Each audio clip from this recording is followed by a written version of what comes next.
सध्या नाशिक शिक्षक आमदारकीचं इलेक्शन सुरू आहे। आज प्रचार संपतो आहे त्याचा, आणि ज्या पद्धतीनं प्रचार चालू आहे तो सगळ्यांना अचंबित करणारा असा प्रचार आहे।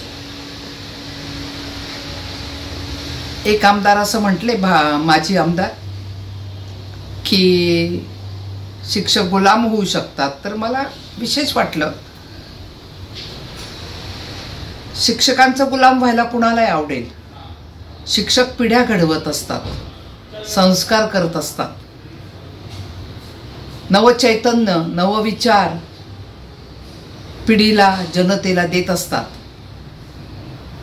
त्यांच्या मदतीनं खूप डेव्हलपमेंट शिक्षण क्षेत्रामध्ये होत असते, तेव्हा त्यांच्या चरणी राहणं जास्त महत्त्वाचं आहे असं मी म्हणेन।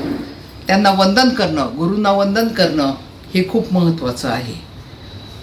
तेव्हा न पटणारे विचार आहे असं वाटतं मला। दुसरा आपल्याला काय, आज शेवटच्या टप्प्यामध्ये इलेक्शन आलेलं असताना असं दिसतंय की विवेक बिपिनदादा कोल्हे हे खूप विचारांनी, कार्यक्षमतेनं 5 जिल्ह्यांमध्ये पुढे गेलेले आहेत असा माझा कयास आहे। आणि त्यांनी ज्या पद्धतीने प्रचार केलेला आहे, ज्या पद्धतीने ते सगळ्या शिक्षकांपर्यंत पोहोचलेले आहेत, तेव्हा शिक्षक नक्कीच त्यांना मदत करतील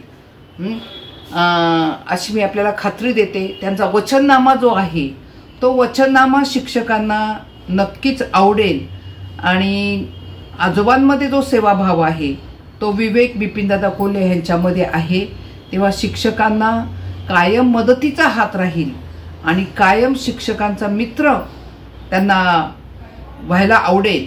तेव्हा मी अशी आपल्या सगळ्यांनाच विनंती करेल की त्याच्या पाठीशी सगळ्या शिक्षकांनी उभं राहावं ही आपल्याला विनंती करेल।